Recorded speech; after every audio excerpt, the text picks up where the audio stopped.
Satu nama menjadi mimpi buruk tadi malam bagi Bekasi City. Yup, Felipe Carenazzi. 2 gol, 1 kemenangan, 3 poin dibungkus dengan manis oleh PSMS Medan yang kembali menunjukkan taringnya tadi malam. Ini bukan sekedar kemenangan, tapi ini adalah bukti kalau PSMS Medan belum habis. Bahwa tekanan Ayam Kinantan bangkit dan menundukkan Bekasi 2-1 di laga yang penuh tensi. Sobat-sobat Papatola Football, ini adalah video review match di mana tadi malam Papatola menyaksikan langsung di Stadion Utama Sumatera Utara pertandingan yang sangat menarik antara PSMS Medan berhadapan dengan Bekasi City. Sebelum kita lanjut review match ini, jangan lupa kalian untuk like, share, subscribe, dan berikan komentar-komentar terbaik kalian sobat di video-video Papatola Football. Yuk sobatku, kita mulai saja ya tanpa berbasa-basi. Kita langsung saja bagaimana tadi malam lanjutan Liga 2 Championship ya tanggal 30 Januari ya, Stadion Utama Sumatera Utara.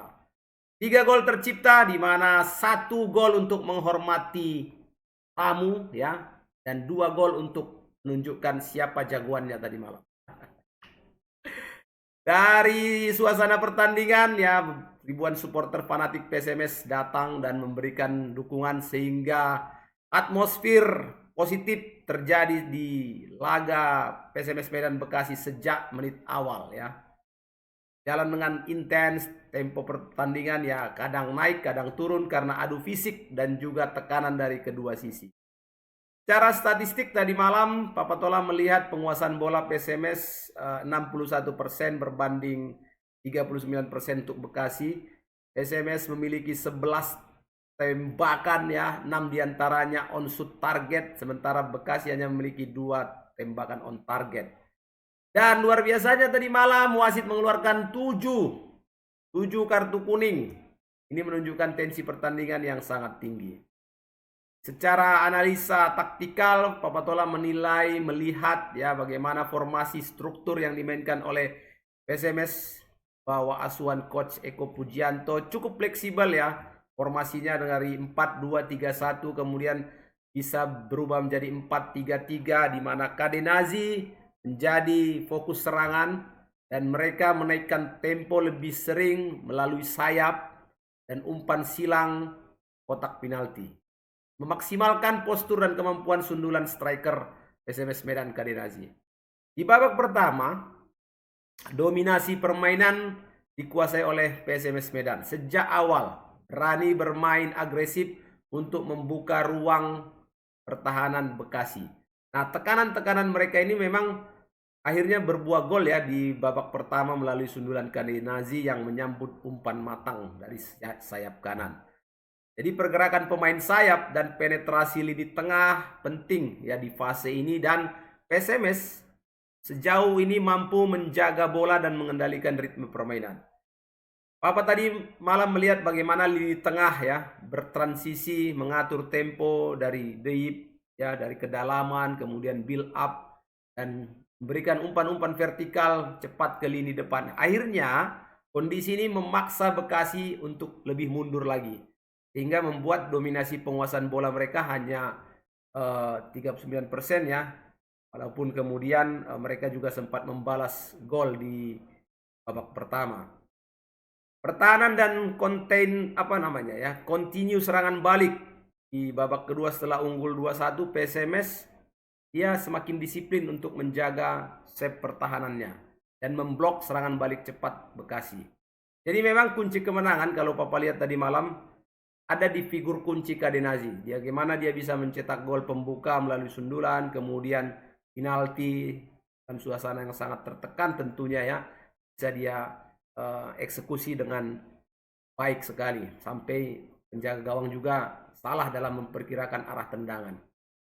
Secara strategi kalau Papa melihat Coach Eko ya targetnya jelas ya. Sebelum laga PSMS dia menegaskan bahwa kemenangan adalah satu keharusan ya untuk menjaga peluang masuk 5 besar.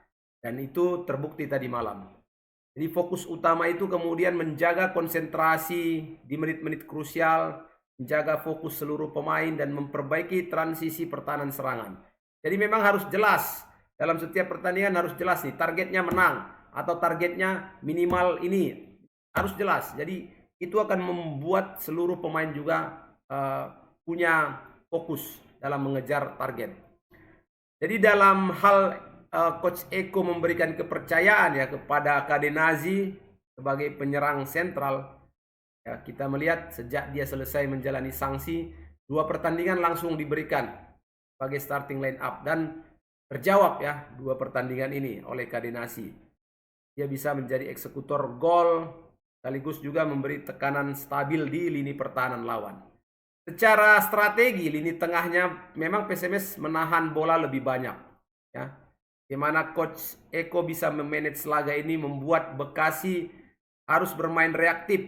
Sekaligus juga Bekasi harus menjaga shape pertahanan saat unggul. PSMS harus menjaga shape pertahanan saat unggul di babak kedua. Jadi terlihat tuan rumah menutup ruang lini belakang setelah gol penalti untuk menjaga keunggulan. Belum lagi faktor non-taktikal ya. Bagaimana supporter dan atmosfer pertandingan yang terus-menerus memberikan tekanan psikologis positif untuk tim tuan rumah. Dan ini membantu pemain untuk lebih berkembang dalam melakukan aksi di lapangan.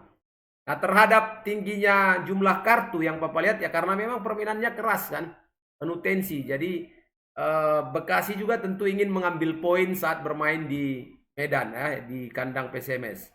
Jadi benturan-benturan tidak terelakkan, pelanggaran-pelanggaran dan wasit berani memberikan kartu itu sangat baik sekali.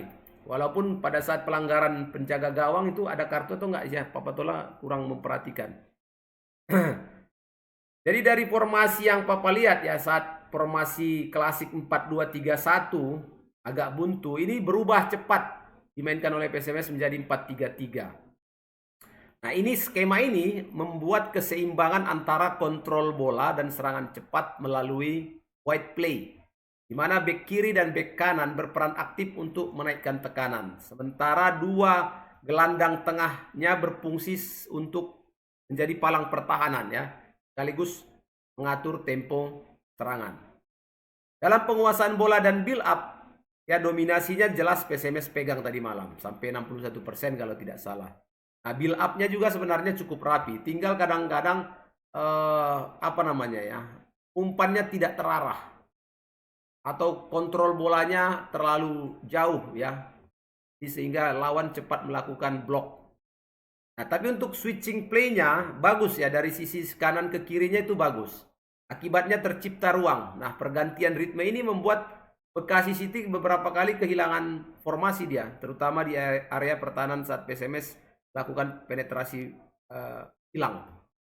Jadi setelah unggul 2-1, PSMS memang tidak lagi menyerang terlalu banyak, sudah agak kendur, tapi memfullkan pertahanan ya dengan disiplin, menjaga 3 poin dan memang berhasil ya, karena memang penyerangnya Bekasi juga tadi malam siapa itu yang tinggi besar itu juga nggak maksimal ya. Beruntunglah juga kita, dia sudah habis masa-masa prime-nya ya kan. Jadi PSMS Medan dari tadi malam itu yang Papa lihat agresif di fase penyerangannya. Kemudian juga kombinasi umpan pendeknya yang cepat mengalir ke Cadenazzi itu sebagai target man-nya sangat efektif untuk memaksimalkan peluang. Nah, secara penilaian menarik sih apa yang sudah ditunjukkan oleh pemain-pemain PSMS, dan ini akan sangat bagus sekali untuk menjadi modal di putaran ketiga nanti. Terlepas apakah memang PSMS akan mengunci posisi 5 besar atau di bawah 5 besar, karena masih harus tergantung pertandingan Persiraja versus PSPS Pekanbaru ya.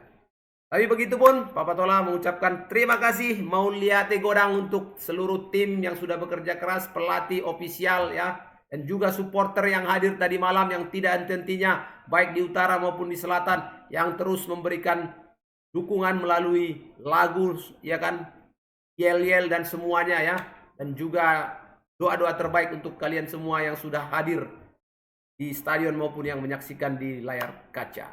Terima kasih sobat, itu dia review match Papa Tola TV di laga PSMS Medan versus Bekasi City. PSMS Medan Ribak Sude. Jangan lupa untuk like, share, subscribe, dan berikan komentar kalian di video-video Papa Tola Football tentunya ya. Terima kasih sobat. Assalamualaikum warahmatullahi wabarakatuh.